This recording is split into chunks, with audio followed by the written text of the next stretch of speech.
Beautiful morning to you out there. Today being the 29th day of January, Wednesday, precisely 2025.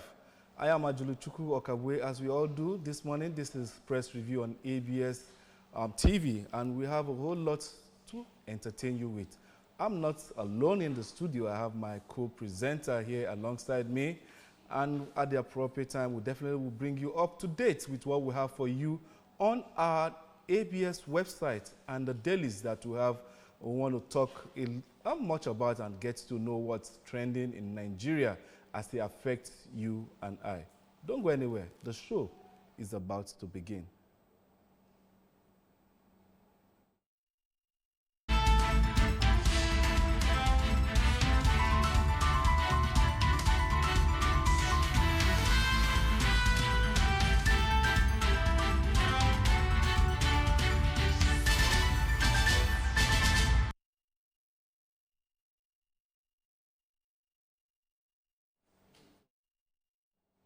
Well, welcome back. Thank you for joining us, and this is Press Review on ABS this lovely morning.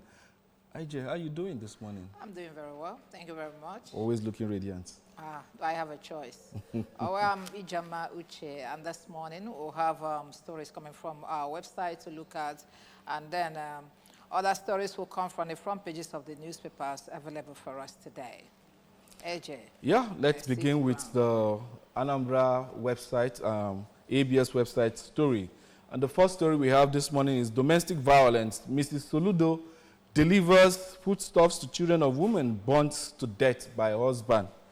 Anambra State Traditional Rulers Council Chairman Igwe Iweka seeks support for Soludo in fight against insecurity. Anambra State government goes after hotels operating illegally.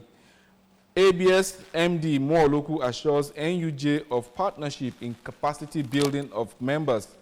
Anambra Police arrests 2 suspects, recover 1 pump action gun and other incriminating items. US to deport over 3,690 Nigerians. AFCON draws Super Eagles coach Eric Sekuchel optimistic of good outing. AFCON 2025 former Nigerian players cautions Super Eagles against underrating opponents.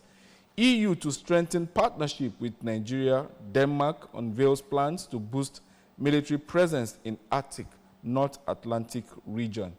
That's really, really interesting. But then, it's quite a laudable one coming from the First Lady, the wife of the governor, delivering food items to the children of the woman that lost her life due to that brutality, you understand, meted to her by the husband.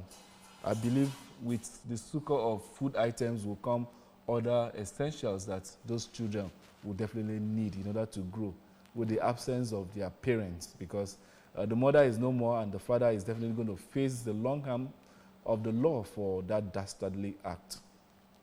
You know, when there are certain things that people do, and I'll be wondering, what was in your mind when you poured fuel on your wife and then lit her up?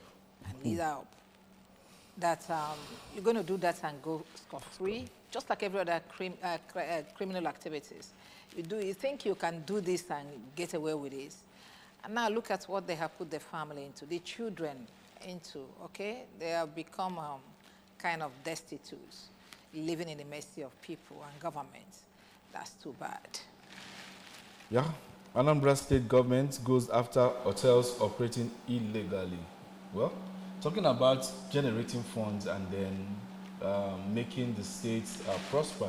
And then you find people wanting to circumvent paying taxes and probably harboring criminal and guys with nefarious activities. Well, this is the right because of the high rate of crime in not just in Anambra, but all over. There are certain measures state governments, local government council, even traditional rulers need to take in order to have a safe and healthy environment. So the state government going after hotels, you understand, operating illegally should be a very good one in the right direction. At least for you to do a proper hospitality business, you need to go through the normal channel of documentation and then so that your customers and every other people that patronizes you will then know that you're a business for the real intent and not for the other ideas of wanting to either, have hideouts for criminal-minded non-state actors and the rest of it all. Yeah, I know. But the number two story, Anambra State Traditional Rulers Council Chairman Igwe Weka seeks support for Soludo in fight against insecurity. I think this is what everybody should be doing at this point, not just the traditional rulers. All that the governor needs now is the support of the Anambra, as we always tell you in our news, that if you see something, say something. Security is everybody's business. You don't just see something and say that, does it concern me? This is for government. Oh no, you are being secured. It's you and I that we enjoy the security that the government is putting in place. Okay? So please, if you see something, say something. Let's join hands and do this. Everybody, the community, the PGs, the Igwes in all the communities, everybody is a stakeholder when it comes to security. That's exactly what we want to let you know. Okay, AJ, let's move on. ABS MD and CEO, talking about Christopher Moloku, assures NUJ of partnership in capacity building of members. Very important. And then Anambra police have arrested 2 suspects, recover 1 pump action gun and other incriminating items. Well, we thank the police and we asked them to do more. The other day, the government tried to empower you guys by giving you what to work with, okay? In as much as we have this other security outfit on ground, but that's supposed to be synergy. Yeah. Don't just go and relax that they have what do you call it? AVG. AVG. Yeah. Okay, that is working for them. No, remember that they can't work without you. So that's this partnership we want to enjoy to ensure that we have good security in the state. Well, this is really worrisome to me, saying that U.S. will deport over 3,690 Nigerians. And you begin to worry, when 3,690 people, you understand, from a particular country coming to the country. Because these people are coming in not by their own making, against their own, you understand, desire and the rest of it all. This is further going to throw more, will I say, spin into the unemployment and the rest of it all that we're already having in the country. I don't know if the government can That's what America is trying to prevent, that you are taking their jobs from them, and then very soon they will face the kind of unemployment that you are facing here. Everybody is covering his or her own ranks, okay? But the fact is, let's actually look at what is letting these people go. If you get into anybody's country illegally, well, you know what's going to be your fate anyway. But the fact remains that what is that thing that is pushing them out of their country? This is supposed to be food for thought for these countries that these guys are migrating from, okay? What is it that I'm not getting right? Why will people leave their own, country to another man's country? Is it not because the government is not working, nothing is working, no employment, nothing and nothing. So why don't you concentrate in giving them the life that they need? What is it that they go there to enjoy? Look out for that and put it in place, okay? And then let me tell you, most of these people that are migrating are the people that you need to make your country work. Because when they go there, they become champions. We're not even talking about the artisans. Talk about the professionals. The other day, what do you call it? The medical doctors, chief medical doctors of different hospitals were complaining in the House of Reps that we are losing manpower. The doctors are living in their droves, and then nobody is saying anything. Very soon we'll be left with native doctors here if nothing is done, honestly. Quickly, let's delve into the newspapers that we have for review this morning. While we talk about what's happening in Nigeria, has been stated there. And the first newspaper for review this morning is the Daily Times. And we have the banner headline there saying, El Rufai blasts APC over poor leadership. And on the mast there, you have federal government partners Akwa Ibom on water, sanitation, food security. And Insecurity Senate rallies support for troops. Abuja court summons Obasanjo Aduda over property dispute. Indigenous tech will drive revenue trade at Tinkan Port. That was coming from the customs. CBN gives license renewal fee waiver to Bureau de Change operators. And then we have the Punch newspaper, tariff hike. Subscribers head for court as NCC talks deadlocked. NCC mom and subscribers insist on reversal, demand 10% tariff increment. And letter of gratitude to His Excellency President Bola Ahmed Tinubu, GCFR, for signing into law the act establishing the Nigeria Maritime University, Okere Nkuku, Delta State. Well, that's interesting. We have on the Vanguard, the banner headline, Trump's immigration policy. 5,144 Nigerians face arrest, deportation from U.S. 3,690 among non-detained immigrants, 1,454 in detention for various offenses. Federal government interagency committee already in place. Well, let's get to see that. Already in place to receive the deportees. Oh, my gosh. Well, let's see. Maybe in place to, will I say, extend their stay or probably get them to rescind that decision of wanting to, to deport them. And the mast says CBN to commence final settlement of $7 billion forex backlog. That's coming from the CBN governor himself, Cardoso. Atiku, Obi, El Rufai attack on us, pitiful. That's coming from the APC. Federal government deports 828 illegal immigrants. Well, while the U.S. is sending us out, we are sending some others out of Nigeria too. How Wike bankrolled Bala Mohammed's governorship campaign. That's coming from Dogara. South governors declare support for Tinubu's tax reform. Governor Abiodun groups oppose Sharia in Southwest. Edo governor's pool, we are challenging 765 polling unit results, PDP witness tells tribunal. And sports, FIFA 2026 World Cup, veteran sports journalists give verdict on Super Eagles' chances. And let's see. Let's look at the Daily Trust. Yep. As if we can get any story of interest. It does appear this later is everywhere. Decorating the front pages of, I've seen 2 newspapers in it. Okay, but Confab, how to make 2027 polls credible and acceptable with some writers there, rigging plans already unfolding in Tamboa, and then PDP conducted worst elections, APC. I like this thing that is going on between these two parties now. Maybe that will make them sit up. But Kamo, is El-Rufai in PDP or APC? I think he's out of APC. But then he's been talking, somehow from the point of the opposition this time around. So let us believe that he's obnobbing with PDP in order to get a foot stand in the party. To get relevant again, because that's one thing with these politicians. He was formerly of PDP, so getting into APC to be governor of Kaduna State, and they probably was hoping, because he was one of those people championing the fact that under Buhari that the president had no right, you understand, to bring in a new Naira note and stop the usage of the old Naira notes.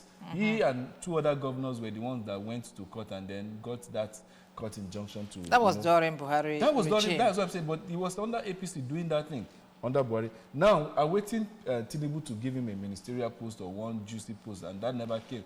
The young man is now, telling us that APC, which he was part of, you understand, has poor leadership. So, actually, it's commendable because sometimes... He's trying to make himself a statement. Okay, you are looking at the... You look at it from both angles. Because if a child comes up and says that what my dad is doing is not too good, you wouldn't say because what you're doing is not favoring you, and that's why you're speaking. But the fact that you're speaking against your family, should give people, you understand, those audience, your listeners, some form of credibility that what you're saying carries weight. So maybe we can see from that part that this guy was once with APC, was governor for 8 years of Kaduna State, even though the present governor is saying that he embezzled and mismanaged the resources of Kaduna State. He on his own part has come up to say that let us go and contest it, that I didn't eat one kobo of Kaduna State money. So that's the story for another day. Story for another day. But for him to come out here on the front page of Daily Times and be blasting APC, you understand? Let's give him some form of credibility. Even though, like politicians... APC replied to them. Atiku Obi El-Rufai's attack on us, pitiful. Okay, I don't know why they feel it's pitiful, because the problem we have in this country is a situation whereby you don't accept criticism. Okay, it's only when you are criticized you know when you are getting it and where you're not getting it.